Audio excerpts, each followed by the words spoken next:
Hello and welcome to our first week focusing on Christmas for Awakened.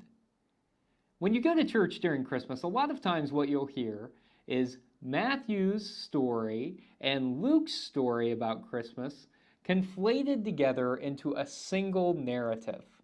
Now, while there's nothing inherently wrong with that, it can be very advantageous to pull those two narratives apart and to look at them separately, because the authors did have differing concerns, and looking at them separately can help us to more fully understand those Gospels and maybe even Jesus himself. Today we'll look at Luke's version of events.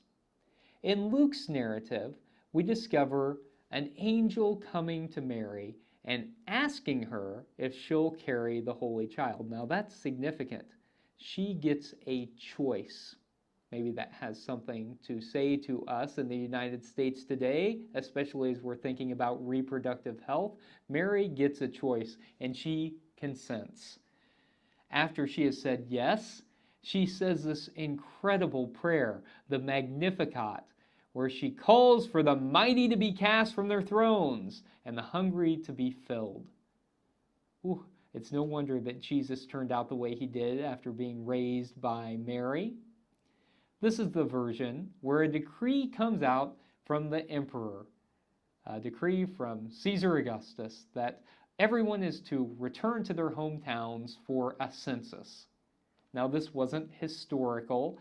There was no record of a census like this occurring. You wouldn't have wanted people to return to their hometowns, because the purpose of a census was to determine where people lived currently so that you could appropriately tax them. It's a literary device that helps the Holy Family get from Nazareth to Bethlehem. As they are traveling, Mary is heavily pregnant, and it's time for labor. And so they arrive in Bethlehem and need a place to stay. So what they would have done, especially since they were going to Joseph's hometown, was to stay with extended family. And so they went to, in Greek, a katalima. A katalima. Now, this has often been translated as inn in English, like a hotel, an inn, but that's not actually what it means. And actually, the New Revised Standard Version, updated edition, changes this from inn to guest room, which is what a katalima was. So in an ancient house, there would have been a first floor where the family lived along with the animals, and upstairs there would have been a katalima, a guest room.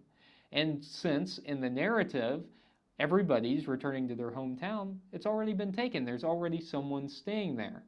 So they stay with the animals, but that is not going out to a stable as many of us picture in our mind's eye. That's a medieval invention. That's something that painters invented whenever they were reading this story. There wasn't a stable in homes in the ancient Near East. Instead, as I said, the animals lived inside with their owners. And so Mary and Joseph would have stayed on the first floor with their family and the animals. And that's where Mary gives birth to Jesus in Luke's version of events. After Jesus has been born, did you notice who comes to see him in this version? It's the shepherds. Poor, dirty, ritually impure, according to the purity laws, shepherds. This helps us to realize that Jesus' concern throughout the Gospel of Luke is going to be for those who are the most marginalized. Luke's version of events is very hopeful, actually, because in Luke's version, we get a marginalized person, Mary, unwed teen mother, who gets the choice, who gets to consent, who is the person who is lifted up as the hero of the story as she prays the Magnificat. It is the shepherds who are living outside, who have very little, who are the ones who get to witness Jesus' birth in this narrative.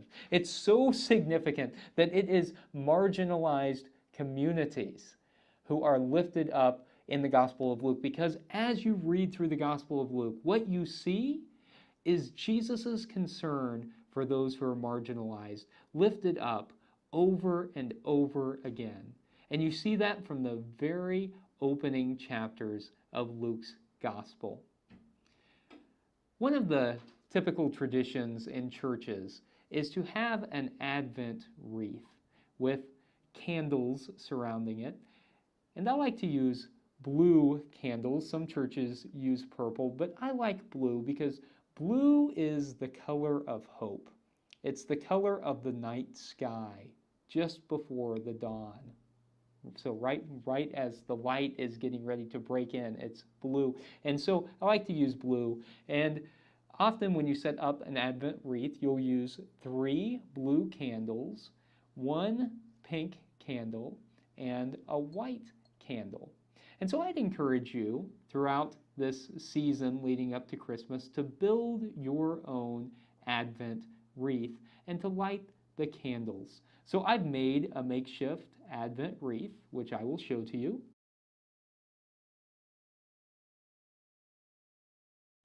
Throughout the season, we light 1 candle each week.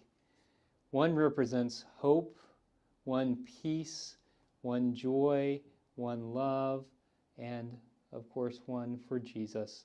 And just feel free to make a simple wreath and display of Advent candles as I have somewhere where you can see it. And today I invite you to think about that which you are hopeful for. What is it that you are experiencing in your life at this moment that makes you feel hopeful? Think about that which is hopeful for you as you light the first candle.